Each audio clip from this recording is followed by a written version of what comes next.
So I'll just right. You're So good to go. Share my screen here, and then we'll get started. Share.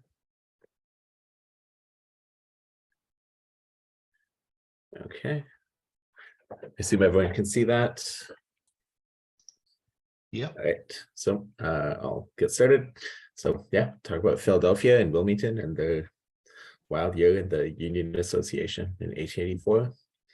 So for some background, the Union Association was first announced in September 1883, and the idea was that they would rival the American Association and the National League.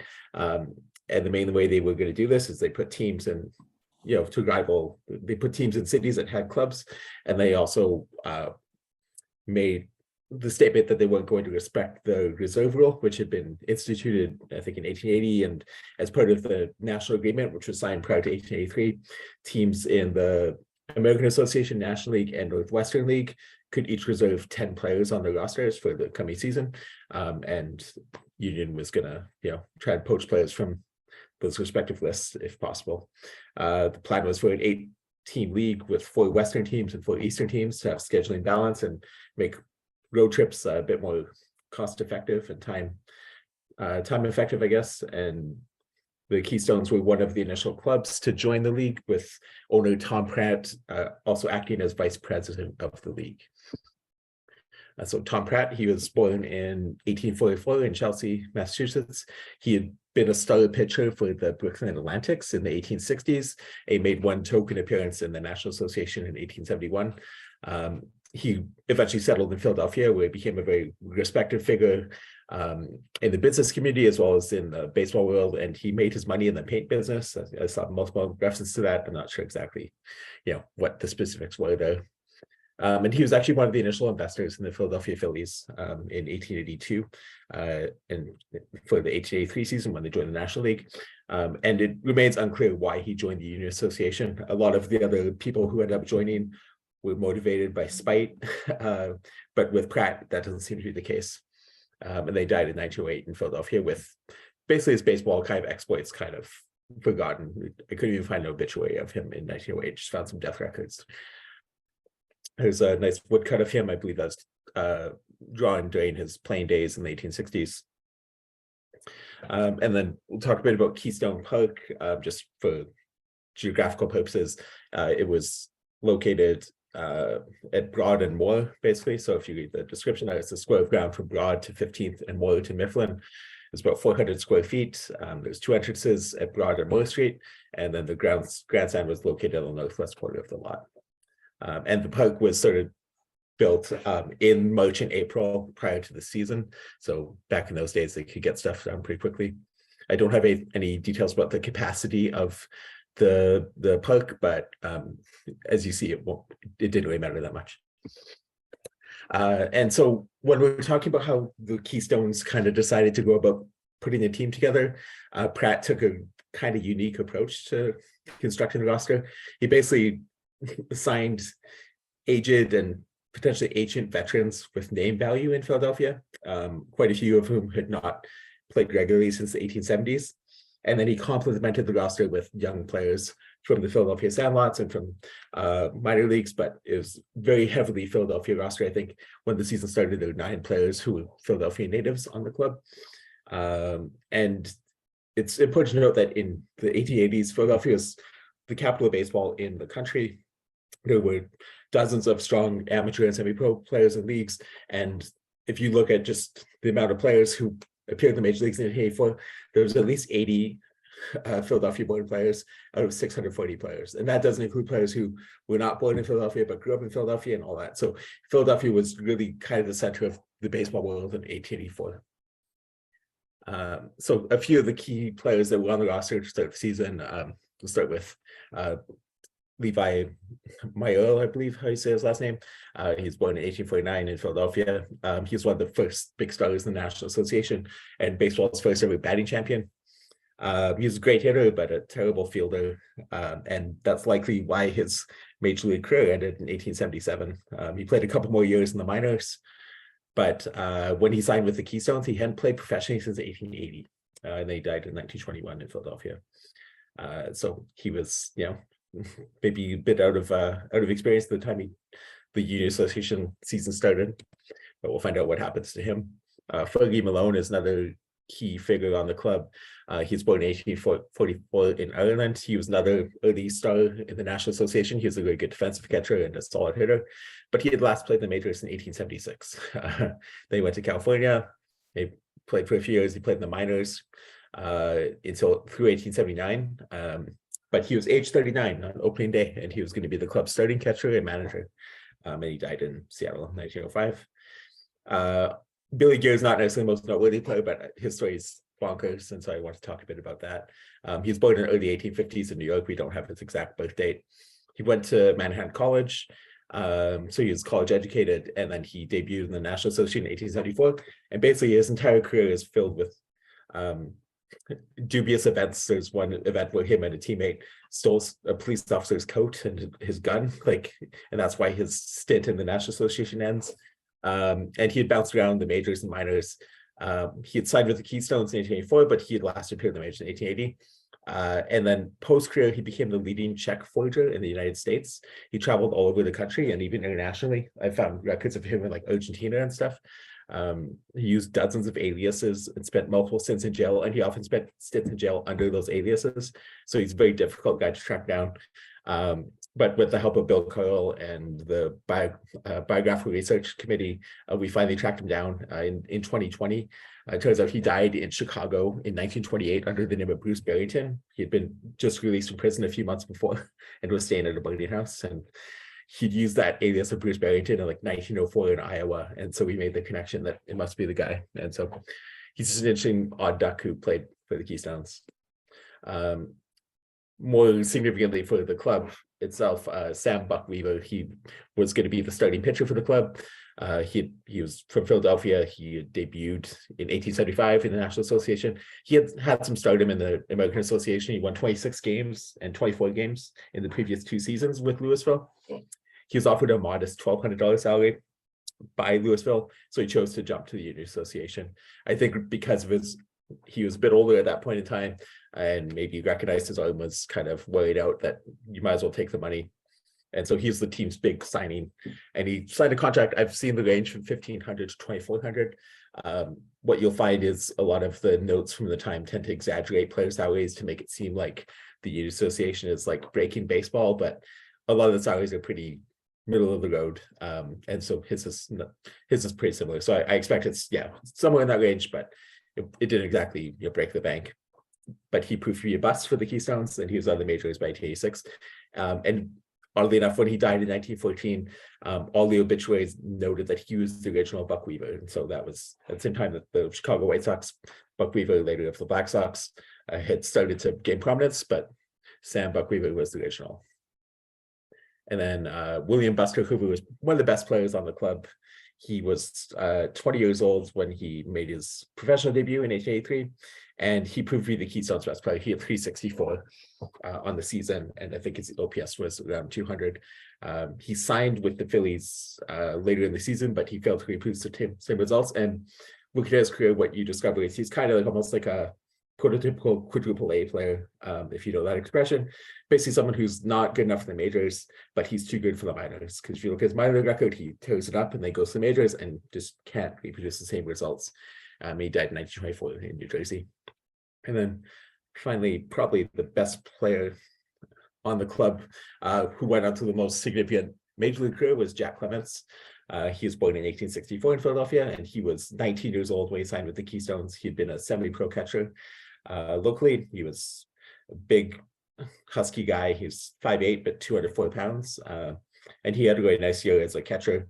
He had 282 with a 158 OPS plus, and he later is signed by the Phillies, became a star player. He holds the batting average record for a catcher with a 394 average, and also he was a left-handed catcher. I believe he holds the record for most games by a left-handed catcher, which I expect will not be broken. And then, he's famous conventionally guy, and he died in 1941 in.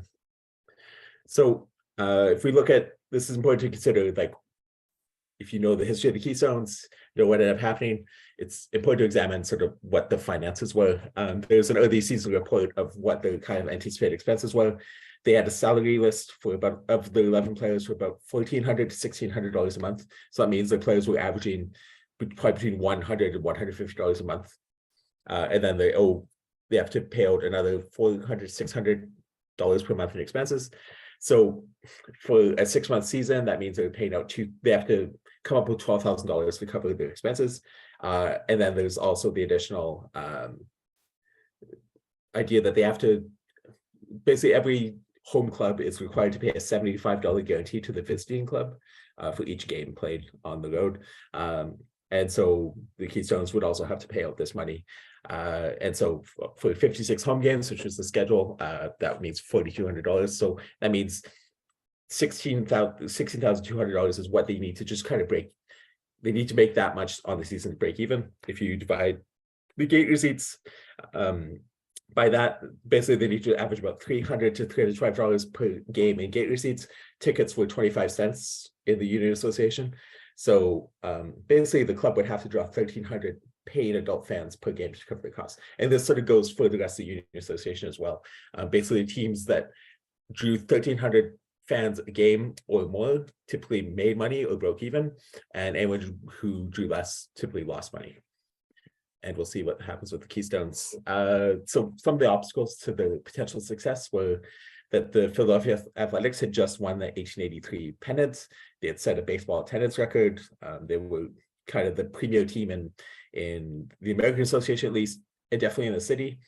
The Philadelphia Phillies had been terrible in 1883, but they were the National League, and the National League was still the stronger league at that point. And they had hired a Harry Wright to remodel the team, and they expect to be much better than they had been in 1883. And then the city also had the largest and most competitive amateur and semi-pro baseball scene, and there are dozens of games every week for people to attend all across the city. So essentially the Keystones are competing against two, one of the best teams in baseball who just set the attendance record, the Phillies, who have the benefit playing in the National League, so they're playing against some of the best teams in baseball. And then there's also just tons and tons of baseball every week. You can go watch a game. So for the Keystones to gain fans' attention, they'd have to be really good. And unfortunately, right from the get-go, it's pretty obvious they're not. Early season predictions, so prior to the season, they were expected to be one of the more competitive clubs in the league. They were thought to be filled with heavy hitters.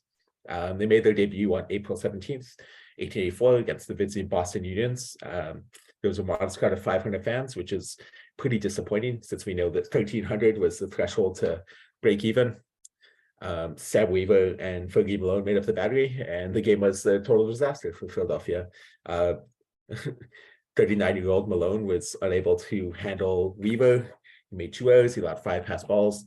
As a result, Weaver had to ease up on his deliveries, and he got absolutely hammered. 14 runs, 11 errors, 15 hits.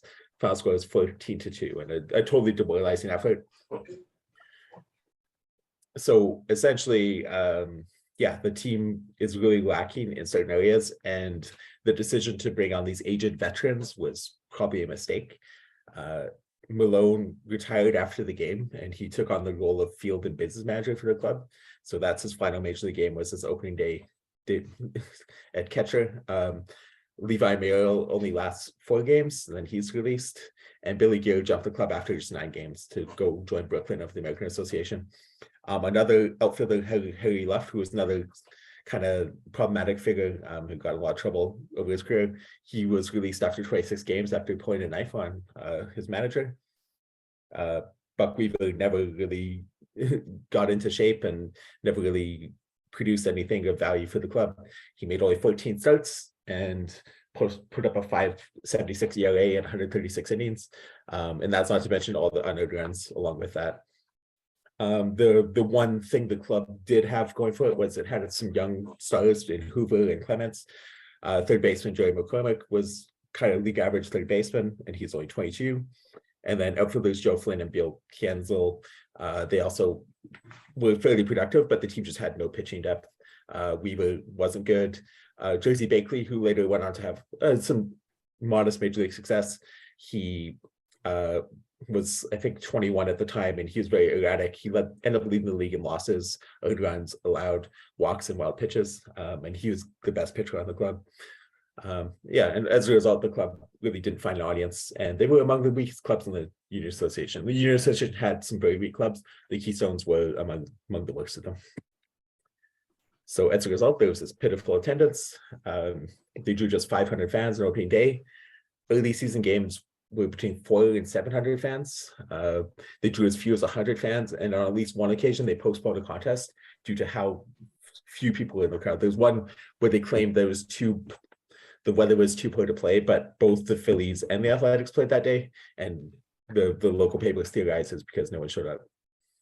A late June series against St. Louis, and St. Louis was the pennant. They won the pennant. They had all these starter players. They were the biggest draw in the league, so you could follow the attendance as they visit various cities, and attendance typically experienced a big jump. And so they were able to draw 12 to 1,500 fans per game during those contests. And the July 4th doubleheader, which went unopposed against either the National League or the American Association, drew 8,000 fans. But aside from those games, there really wasn't much to count on attendance-wise. So only 6 of the 35 road games or home games that they ended up playing drew the 1,300 fans need to break even. So it's clearly they were losing money, and there was really no hope to get any better. And so as a result, by early August, a number of the players are owed back salary. There's really no hope to improve the club or to make any money.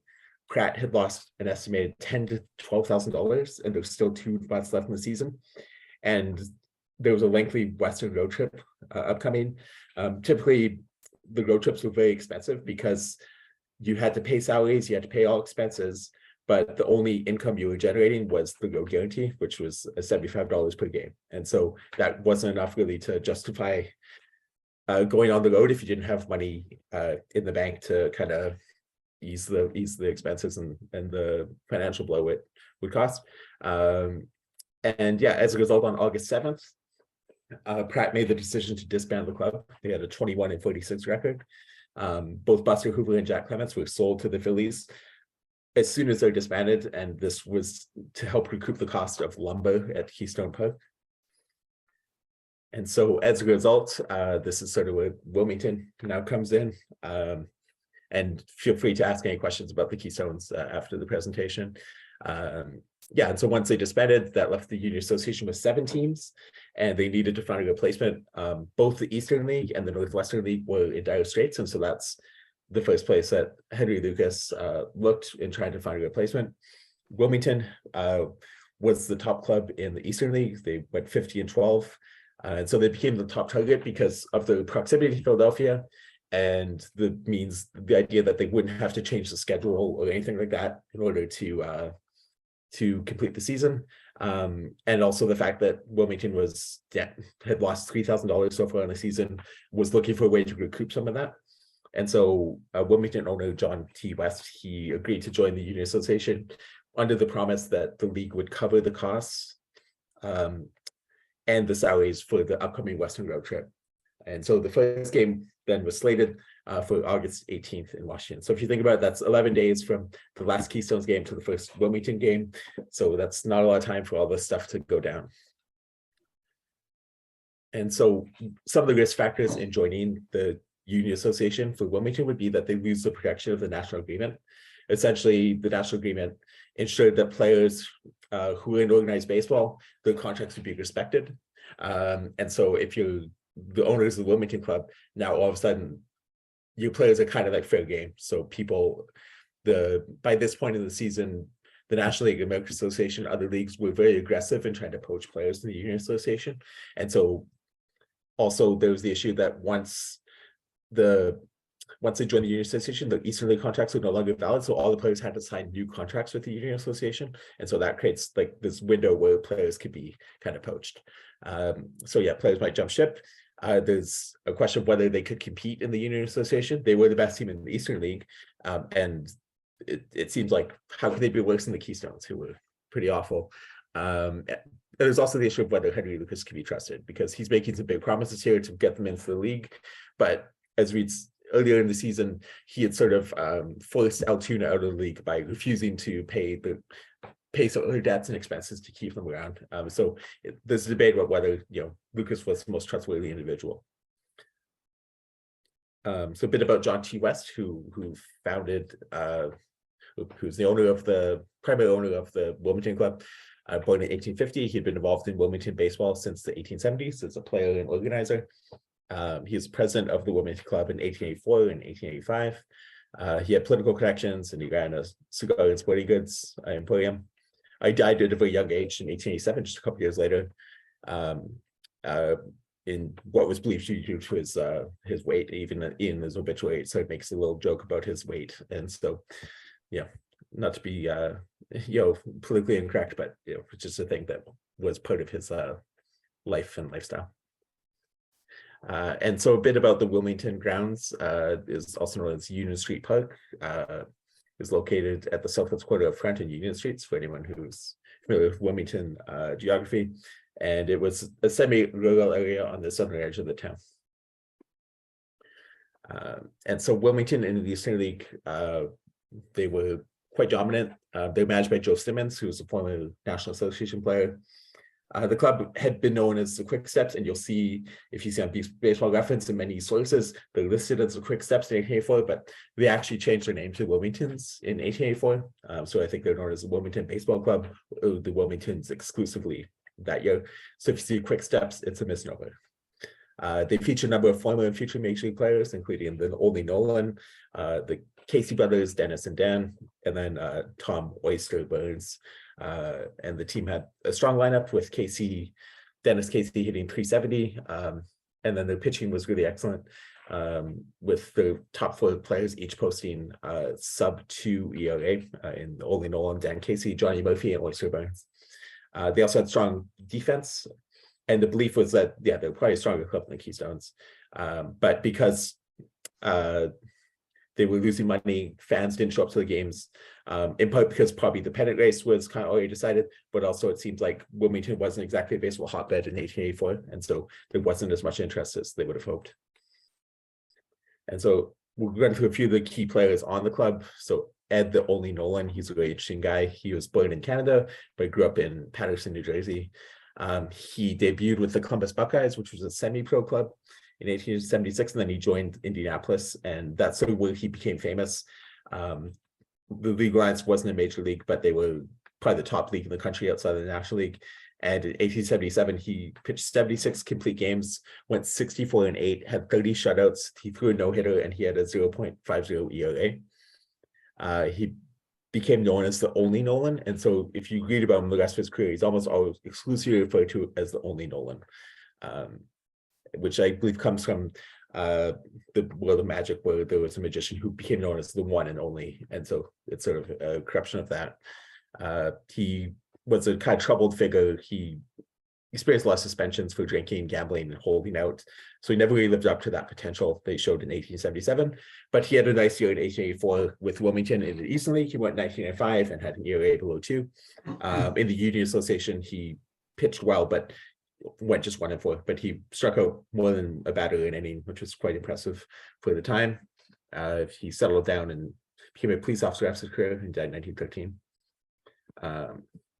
So Dan Casey was probably the best player on the club, or one of them, and one of the ones who went on to have significant major league success after Wilmington. He was from Binghamton along with his brother Dennis.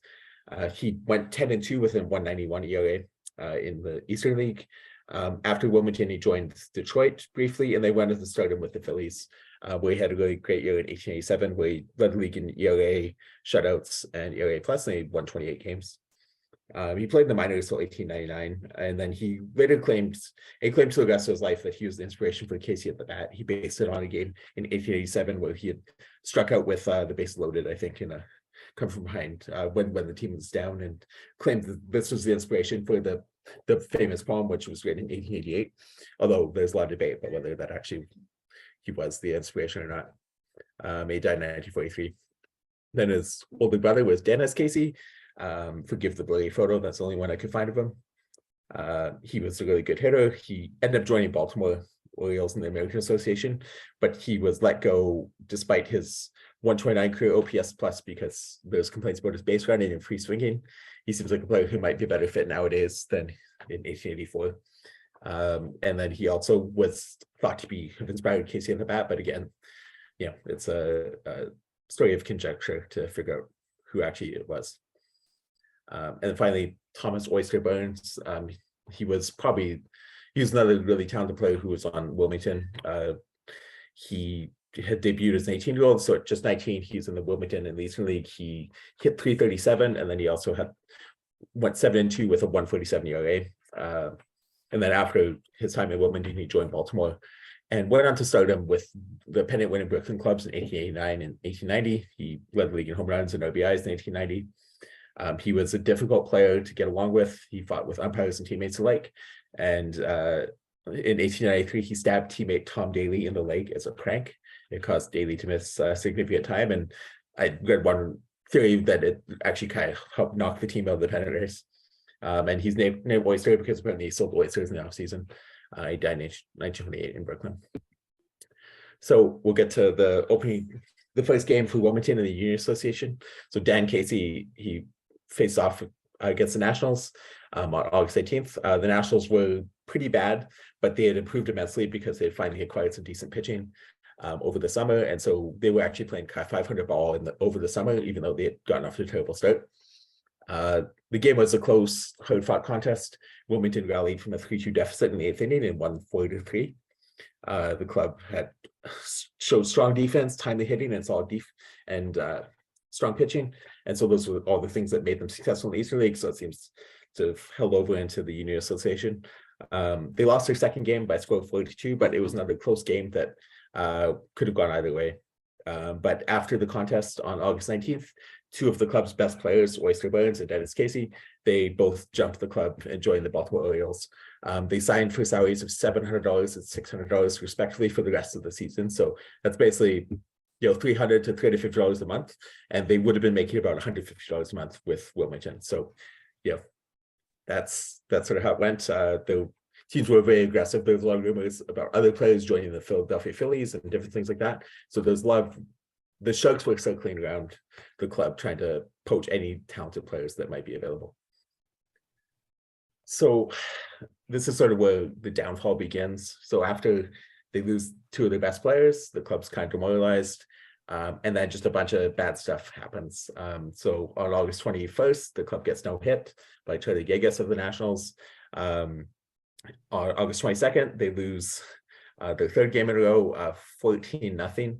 Dan Casey, who pitched so well in game one, he is ineffective, and it turns out he's suffering from some undisclosed illness, and so he leaves the club and is gone the rest of the season.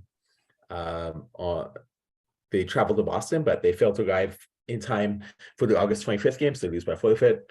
And then finally, once they make it to Wilmington, bad stuff keeps happening. Pitcher Johnny Murphy gets his back injured on a beanball, and it costs him he stays in the game, but he ends up failing to hold the game, and this was tied 3-3 in the 8th or something, and he gives up 4 runs because he's now ineffective by this beanball. Then that evening, John Cullen, who was an outfielder from California, he fell down an Duncan elevator shaft and nearly died. The following day, umpire Patrick Dutton is hit in the face by a foul tip. He is also nearly killed. Only the fact that their doctor was in the crowd and could revive him and treat him was able to save his life, but the game ends up being postponed. September 5th, the day after, George Stewart, who's the umpire for that game, he gets hit in the head by a foul tip as well. He's knocked unconscious, but he gets revived, and then they resume the game, and he stays in it.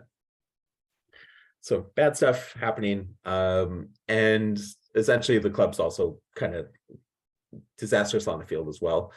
So after less than a month, so this is mid-September, the club is just 2-16. So they'd won their first game, and they won their first home game against Cincinnati, who had been one of the best clubs in the league. They won another close game there, but other than that, they've just been hammered again and again. Local fans did not seem to care about the club. The attendance topped out at just 800 for a September 6th game against St. Louis, and that was unusual because St. Louis typically, whenever they showed up in town for the first time, they would draw crowds well over 1,000, sometimes into the 2,000 and 3,000, even in markets where the team typically did draw well. And they had averaged around 400 fans for their 7 home games, despite St. Louis and Cincinnati being the visiting clubs, and those were the 2 best clubs in the league. And they also featured a number of major league stars like Fred Dunlap and Jack Glasscock and Charlie Sweeney and company. The lowly Kansas City club arrives at the park on September 15th. There's just a handful of fans, according to local reports, and at this point, Joe Simmons realizes he's not going to be able to pay the $75 guarantee, and so he officially disbands the club, and the game is postponed, and that ends Wilmington's season and their existence in the Union Association. And so after the fact, there's a bunch of commentary in the Wilmington papers about what happened, why they disbanded, because they have the upcoming Western road trip coming, and then there's that's going to be costly. And then John T. West and his stockholders, they claimed that Lucas had tried to freeze the club out of the league and get them to withdraw because they saw how poorly they're playing, they're not making money. And so they continually postponed this meeting where the funds were going to be withdrawn and given to Wilmington. And so essentially that's Lucas breaking the conditions of the entrance of Wilmington into the league. It's not clear that that's exactly what happened, but regardless, it was kind of a disappointing experience for Wilmington in the Union Association. They lost $1,500 during the month in the league, which if you add on the $3,000 they lost in the Eastern League, that means they lost $4,500 on the season. And they were humiliated every turn. They would just, it made the city look like a joke. I think the fans were sensitive to that, and that's probably also why they didn't want to turn out to support them. And there's probably a different universe where a full-strength version of the club where they have a healthy Dennis Casey, and Oyster Burns stay with the club. They might have been more competitive. I mean, losing one of your only effective starting pitchers, and then probably your 2 best position players, that's going to impact success for your club.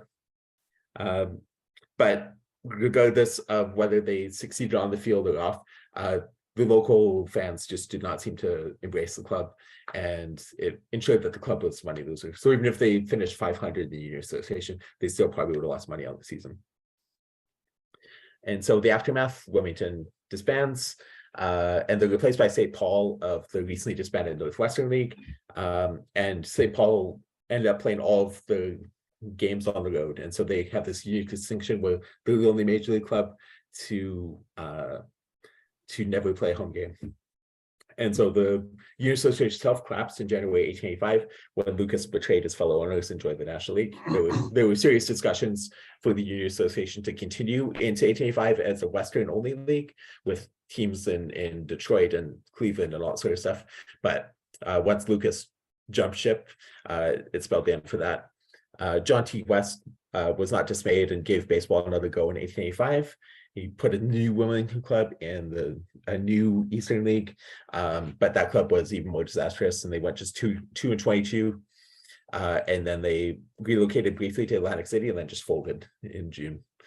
And so that's kind of the end of the Wilmington in the Union Association. And so that concludes the presentation. I do have this book out, Baseball's Union Association, that tells the story of the Keystones and Wilmington and all the other teams in the league. It's available now through McFarland Books, but it's also wherever books are sold. So it makes a great Christmas gift for any Union Association enthusiasts that you know. And I'm pretty active on Twitter, and you can always contact me on Twitter or on email. But yeah, that concludes that.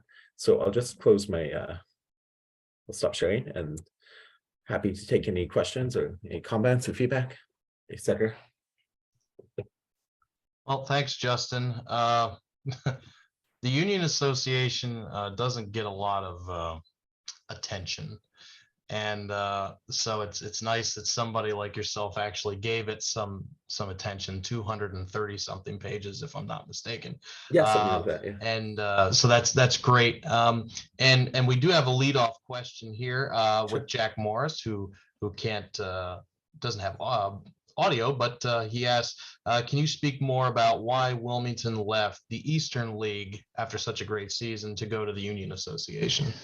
Yeah, so essentially the Eastern League at that point is also kind of in dire straits. 1884 is an interesting year in that like there's just way too much baseball and salaries are high, like, and so there's just all these teams in kind of disarray. And so all these leagues that formed end up in disarray. The Northwestern League, is barely existent by August of 1884. A bunch of teams have folded, and the Eastern League was kind of the same thing. So from Wilmington's perspective, it was like, we've lost $3,000.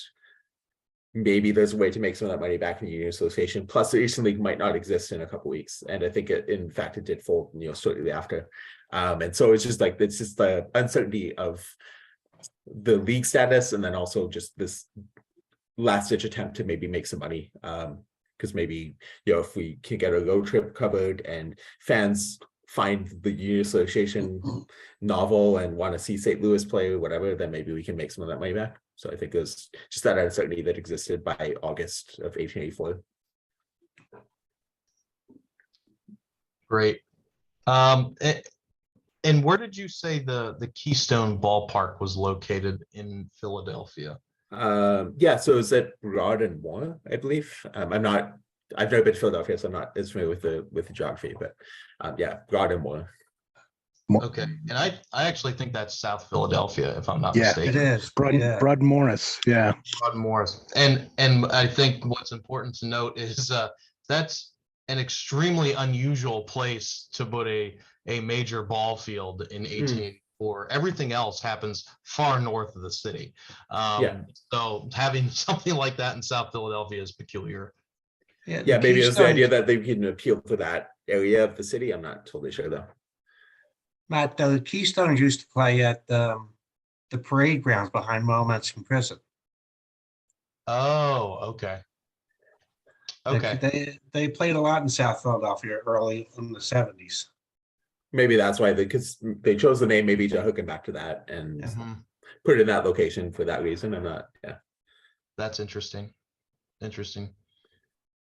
Ed is a Philadelphia ballpark location expert. That's awesome. And yeah, it's nice that he's been able to jump on the call with us. Much appreciated. I appreciate the context.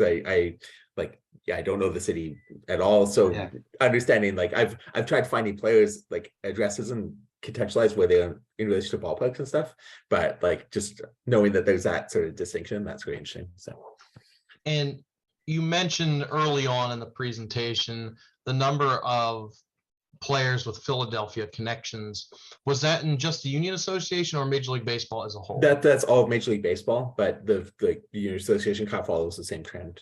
Right. Philadelphia is undoubtedly the capital of baseball in 1884 in terms of just the talent that's being produced, as well as with the athletics having set the attendance record and all that sort of stuff. It's just it's a very vibrant and dynamic scene at that point. Interesting. The Quick Steps, the Eastern League Quick Steps, were sort of I think you sort of alluded to this, Justin. They were a victim of their own success. Wilmington was never a major league city. They had a spotty record of supporting athletics to begin with, and then they drew gangbusters out at Union grounds to start the season. And then as it became clear that the competition wasn't quite up to snuff and they were beating the snot out of almost every team they faced, the locals kind of lost interest. And then you mentioned some of the problems the Eastern League teams were having.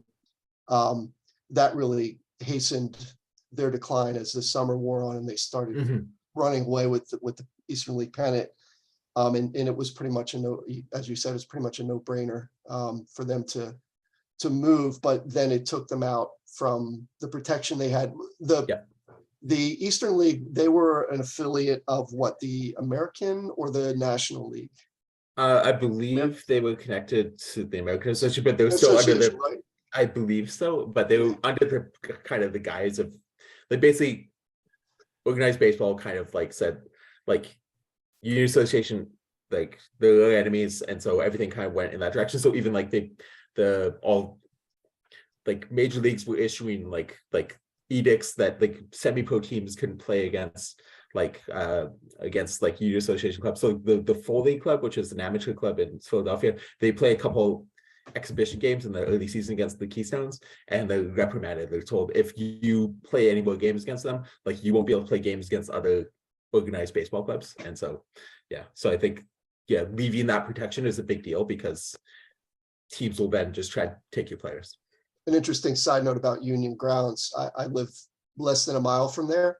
Oh, neat. It's right up the Parkway. In 1884, that was at the very edge of the city. Yeah. I think it was just outside the city limits, and I mean by about a block. Okay. And it was right off the trolley line, so it was easy for people in the city to get out there. It was in that makes sense. in sort of rural area.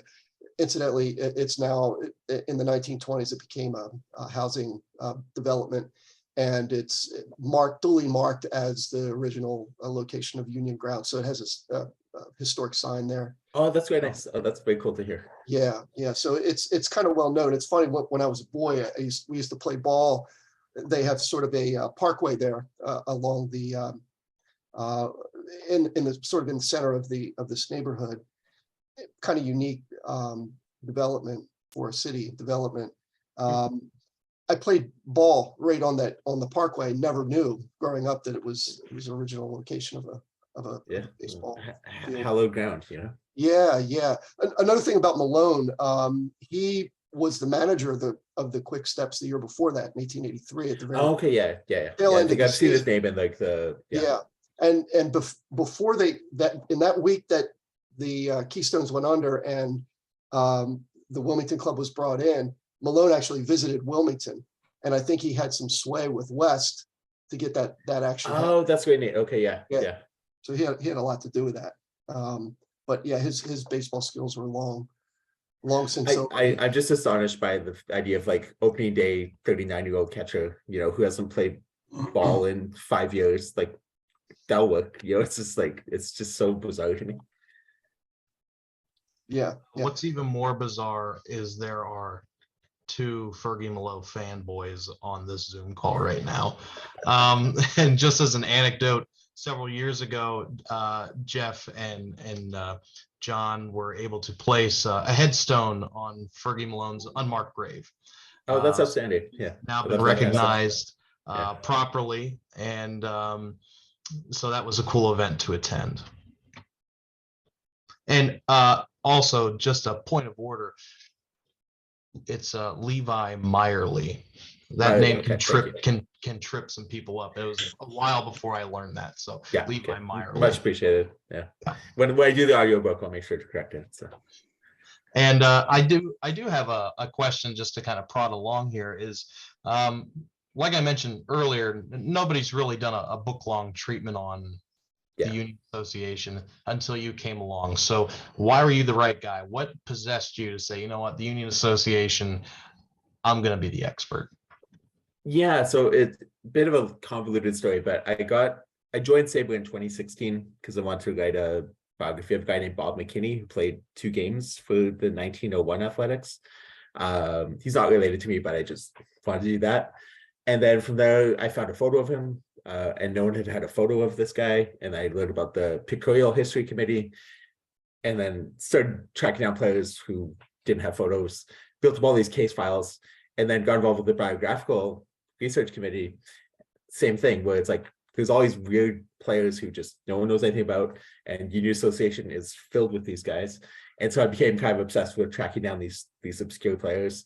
Came really into the Washington Nationals of the Union Association because they have like 8 or 9 guys who we just know nothing about. And in doing so, I learned how the league kind of functioned and structured. And then I became friends with Peter Morris, who's an amazing writer and researcher. And I just reached out to him and like, what do you think about like, how do you write a book? And like, he just gave me some advice, put me in touch with the publisher. And then because I'd spent a couple of years like building up all these case files and this understanding the Union Association, then discovering also there's no book on the Union Association. I'm like, okay, well, I have to do it.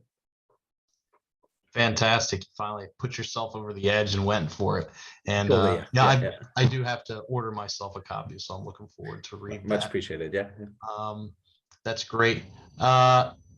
Anybody else with anything to point out? Any questions? Yeah. So I certainly Justin is probably familiar with the Bill James essay in, I think it Yes. was the historical abstract. Yeah, the new one. So- Yeah, yeah. So Well, so new, what but yeah. what is your opinion? Was the Union Association a major league? Yeah, so there's a couple ways you can look at it. So from a statistical perspective, it's undoubtedly kind of the weakest major league. That's not really debatable unless, like, I'm a National Association truther, so I think the major league and the first couple of seasons of the National Association are pretty dicey. But you know, that aside, weak statistically, like, has very top heavy. There's a few players who dominate and a lot of issues with the talent level in that league.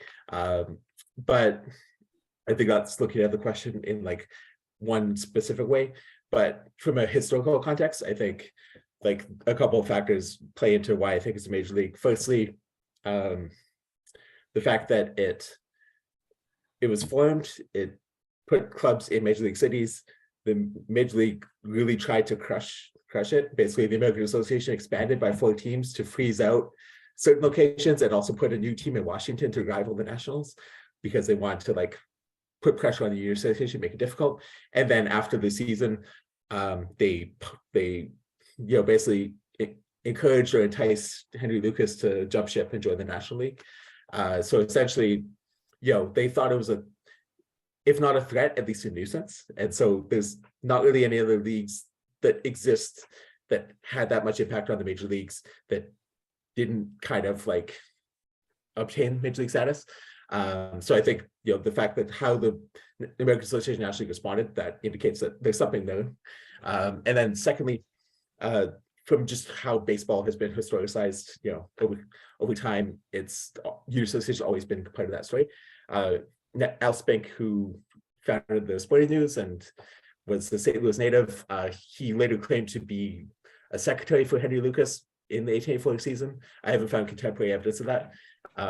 But he wrote The National Game in 1910, which is kind of one of the first histories of baseball. And he gives the Union Association a lot of credit in that book, and like publishes photos and tells the story of the Union Association, if in somewhat problematic manner, but it's still there. And then one of his disciples is Ernest Lanigan, who invented the RBI and is a really important sports writer figure in baseball. He was also in St. Louis in 1884, so probably grew up embedded with the unions, whatever, because they were very popular in St. Louis.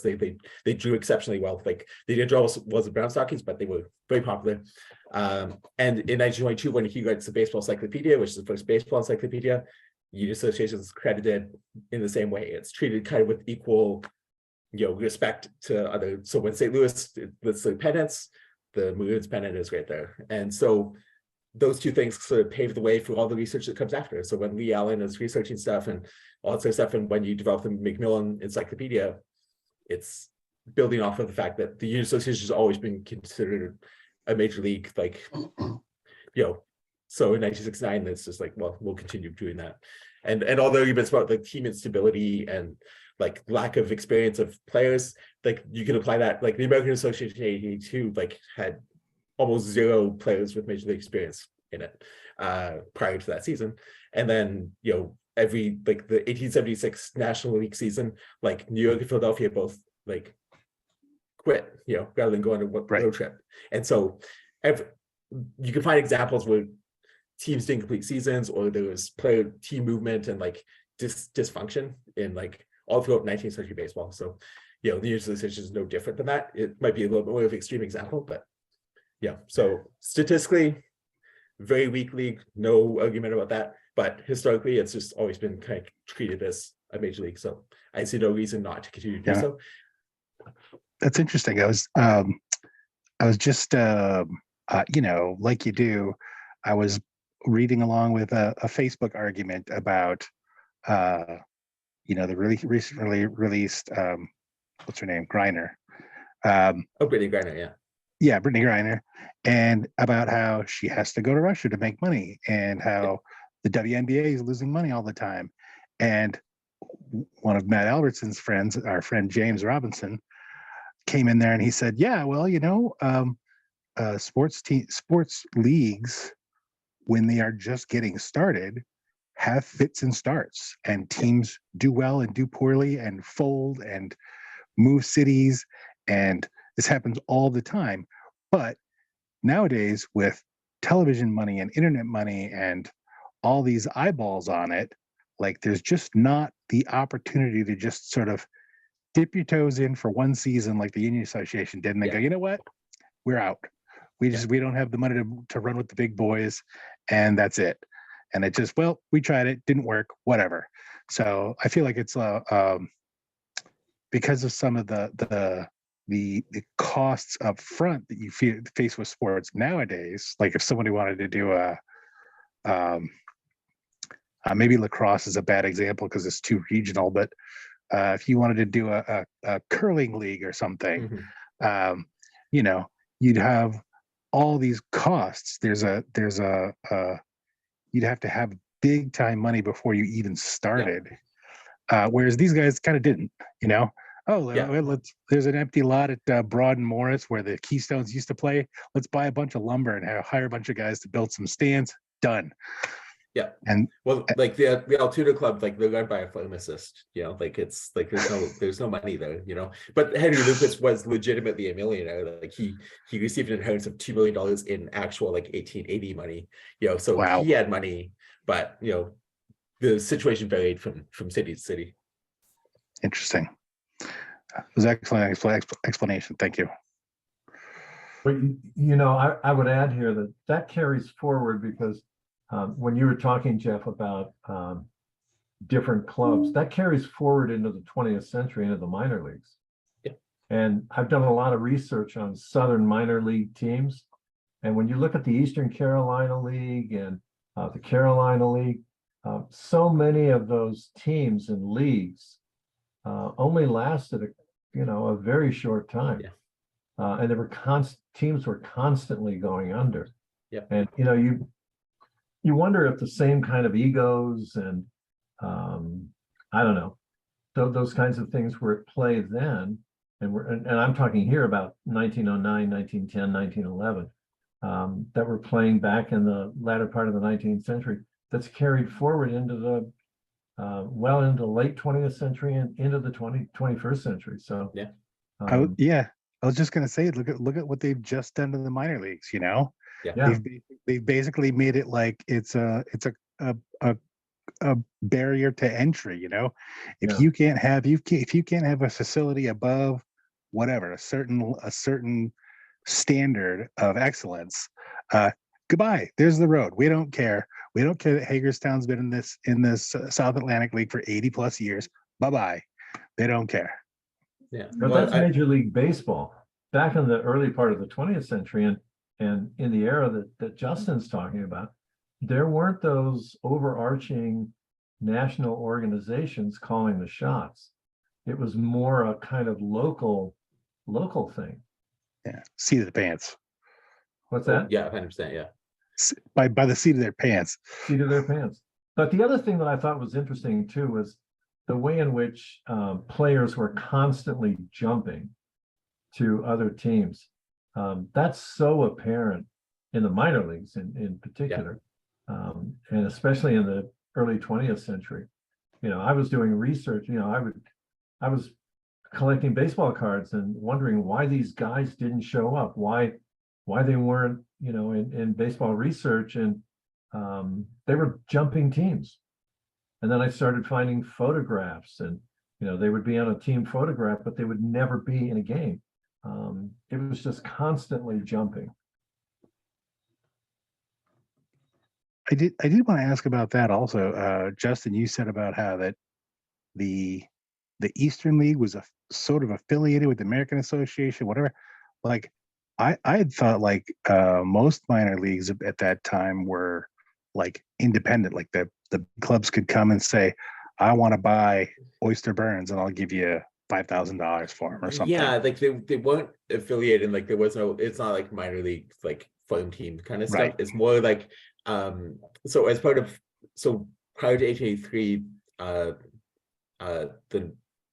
NL, the AA, and the Northwestern League signed the national agreement, and so that like gave them the Northwestern League like the same protections that the other two leagues had. And then there was also just this sort of respect for other teams didn't have reserve lists per se, but they were still under the protection of organized ball. And especially once the union association comes about, then it's kind of like, yeah, they're seen as like the threat, and everyone else we're gonna kind of like respect each other's like, you know, whatever. So when you have, I think they had started what was called like the National Agreement Arbitration Committee, and that was the thing that determined the status for players. And so players would get blacklisted for various things, and so you know that sort of extends all through Major League Baseball and all through organized baseball. So there's players who like from the Eastern League who joined the Union Association and they're blacklisted until like 1886 and 1887. You know, even though like the league hasn't existed in 4 years, that team hasn't existed in 4 years, but they're still on this blacklist. And so it's sort of like that, sort of where that's where the affiliation comes. It's more just like that protection and that power to kind of like sort of structure baseball as best they can to kind of prevent players from jumping contracts, because that in 1884 is probably the biggest thing everyone's trying to do, is prevent salaries from going up, and like how do we keep players on our team, you know, and how do we reserve their rights and whatever that is, not reserve role and all that sort of stuff. So I think one thing that the national agreement did, though, for major league players in particular, it locked them in. It really became hard for them to move. Yeah. So while you see some movement in the minor leagues at that time, the major leagues it was a completely different situation. Players couldn't move. Yeah, there's cases where players asked for they might have been reserved and asked for the release, and then sometimes the club would grant it, sometimes they wouldn't. But yeah, like you said, like if they're reserved, typically, even if they didn't sign a contract for the coming season, they were still, you know, considered kind of like there was real, like if you broke that was like something that could cause you to be blacklisted.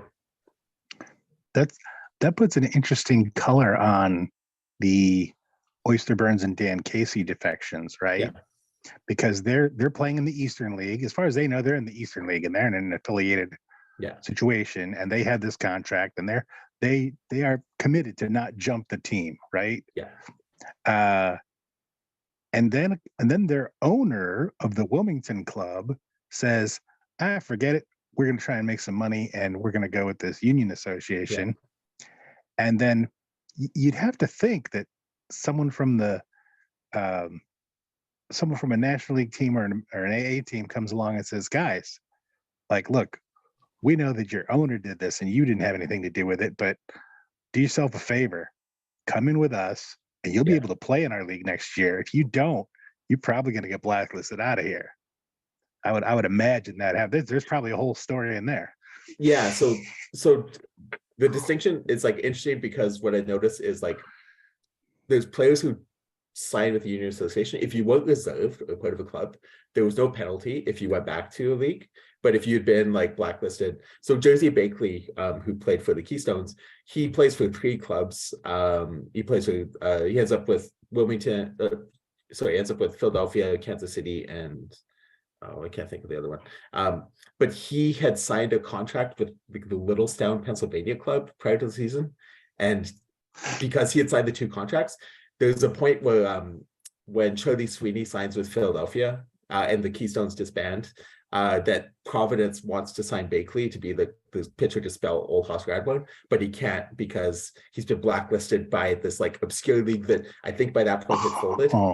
And so it's just like there's a lot of stuff like that. So the players who went from the Eastern League to Union Association, like in the Wilmington case, they would have not had a penalty if they went back to organized baseball, because you know they didn't break the contracts or anything. That was like the main thing people were concerned about. Right. Yeah, I could totally see that. They would have been like, look, your owner did that. That wasn't on you. Yeah. And yeah, like the contracts were kind of considered null and void once they left the Eastern League.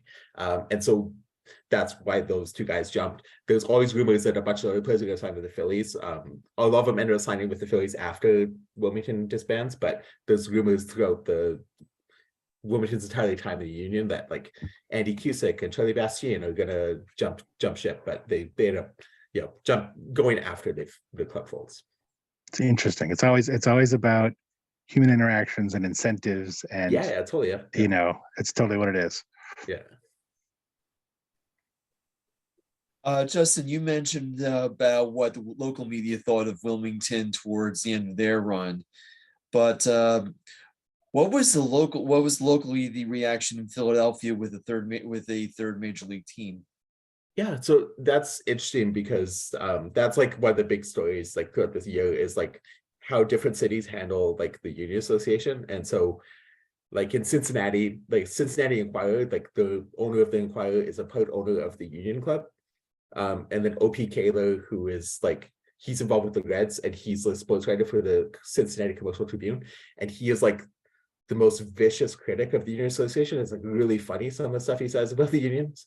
But the Cincinnati Enquirer is very like positive, but they more balanced. Like, but in Philadelphia, because Tom Pratt was such a respected figure, even though the Keystones are seen as like kind of like the Keystones, like no one's ever trashing Tom Pratt. No one's ever like we feel bad that he got roped in with these like losers. We don't. It's not like, but no one's bashing Tom Pratt, and it's just more indifference to the Keystones. Like I've gone through, I think the Inquiry of the Times, and then I have the Philadelphia City item, courtesy of Richard Hirschberger, and it's an amazing like the item is like the best baseball coverage like in the country, and I wish it was readily available online to like just search. But it Completely agree.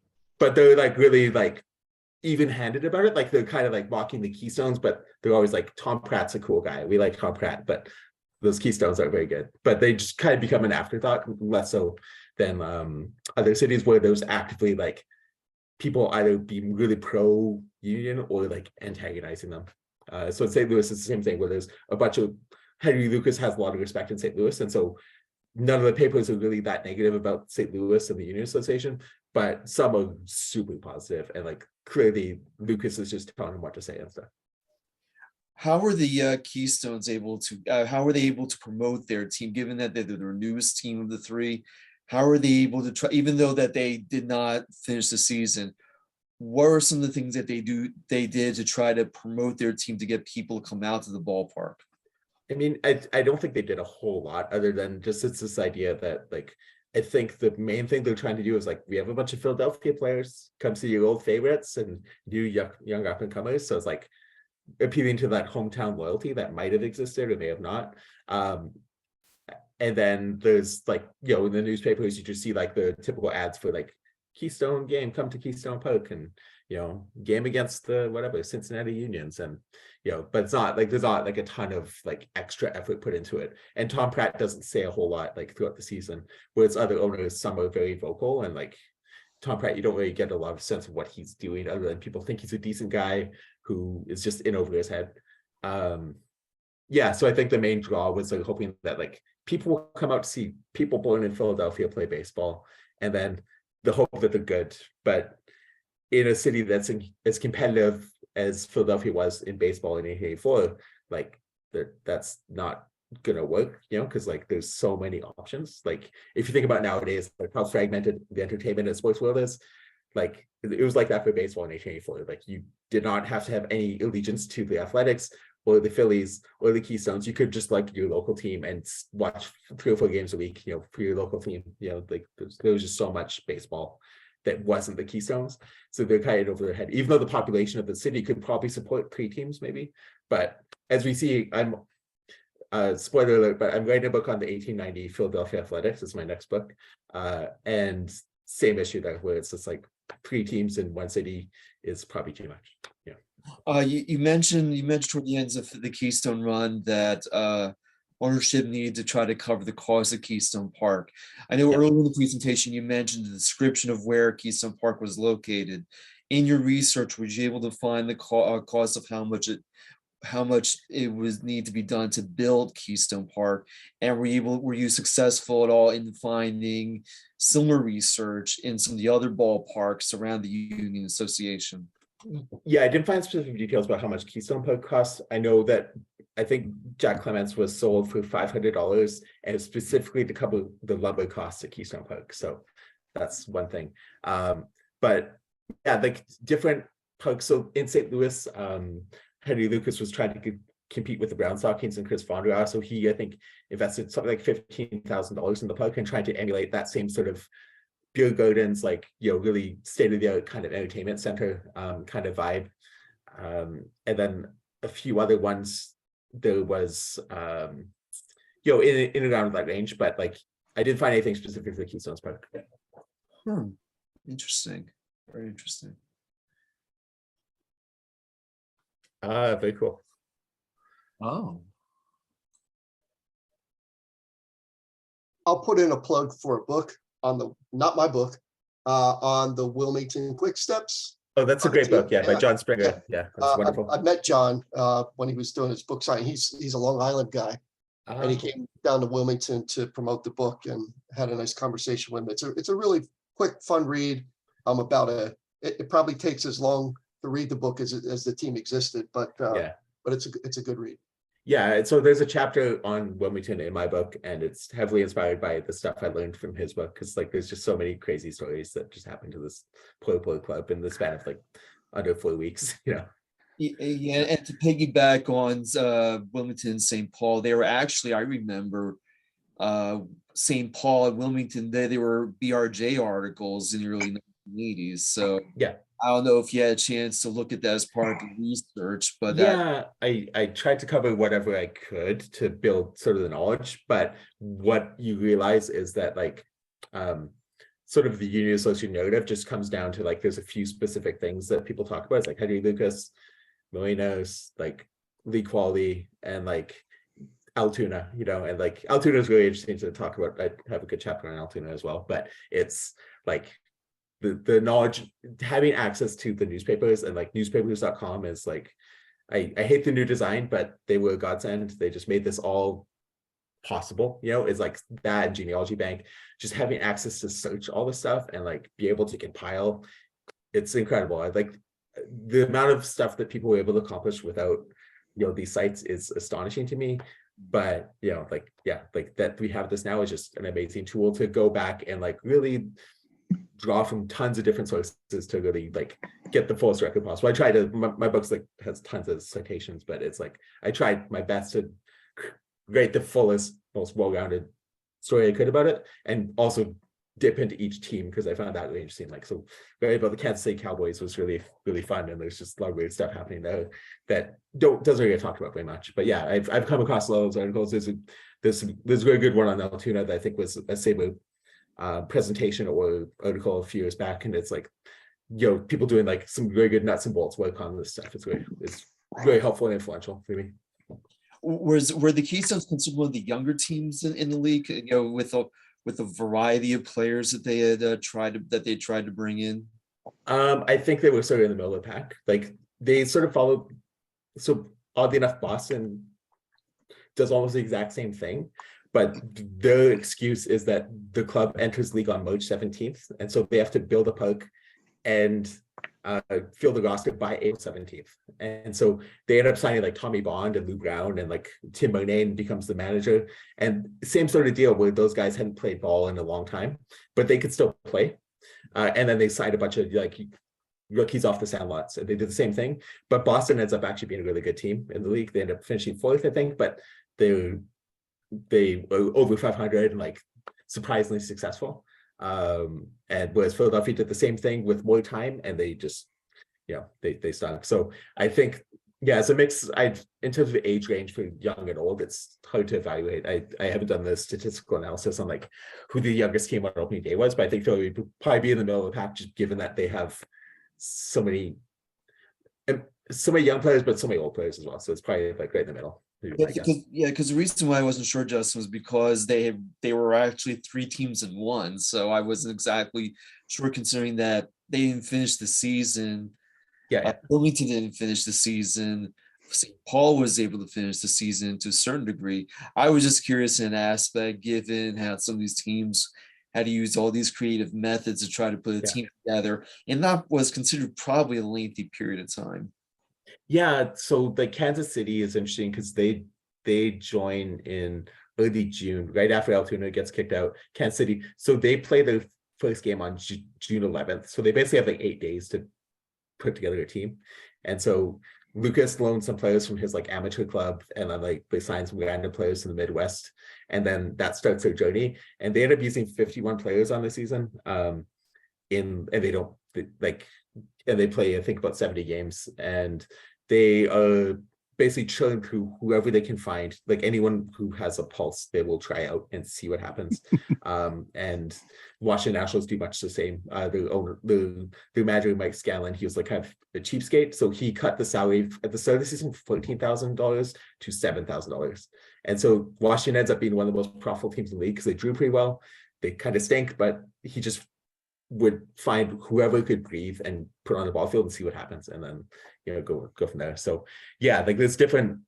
That's the thing that I found interesting about is all these teams. There was no standardized way to build a roster. So St. Louis was like, we'll sign a bunch of major league players and do that. Chicago and Baltimore are owned by the same guy, and they signed a bunch of Western League players to cut costs. And then other teams, like the Keystones of Boston, do this hybrid approach.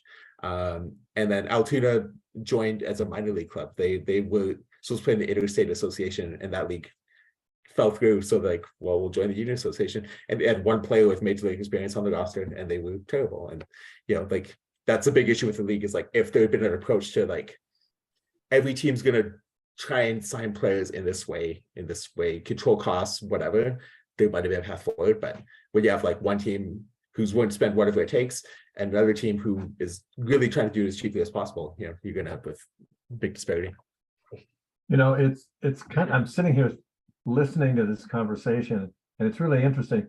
It's almost as if the Keystones are a prelude to failed Philadelphia efforts in baseball, which kind of come to a head in December of 1917, when the immortal William F. Baker trades Pete Alexander and Bill Killefer to the Cubs for 2 warm bodies and $50,000 because he's desperate for money. There might be an interesting study there.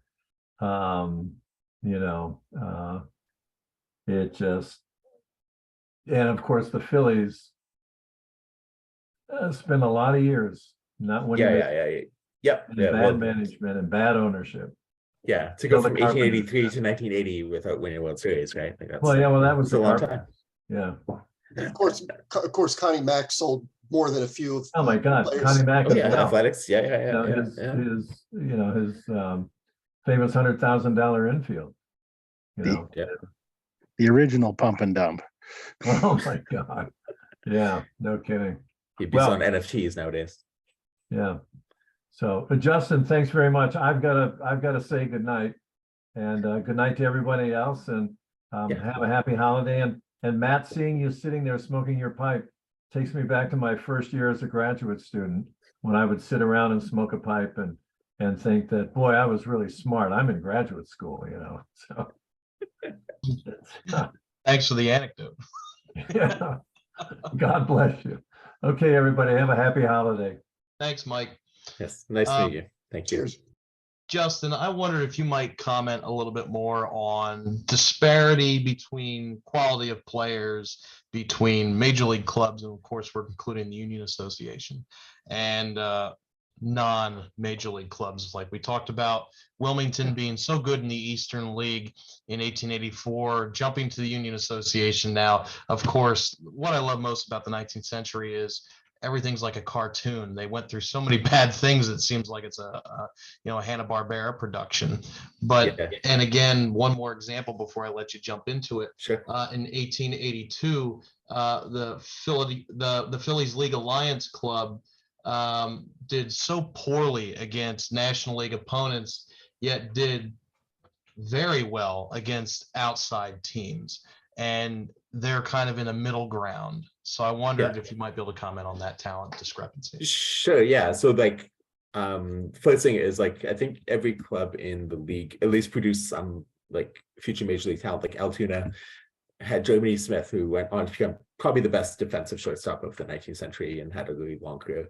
You look at Wilmington, as bad as they were, Dan Casey and Oyster Burns had were legit major league stars, you know, and like they're coming from this. So every team kind of has a player or two like that who went on to have some pretty significant major league success.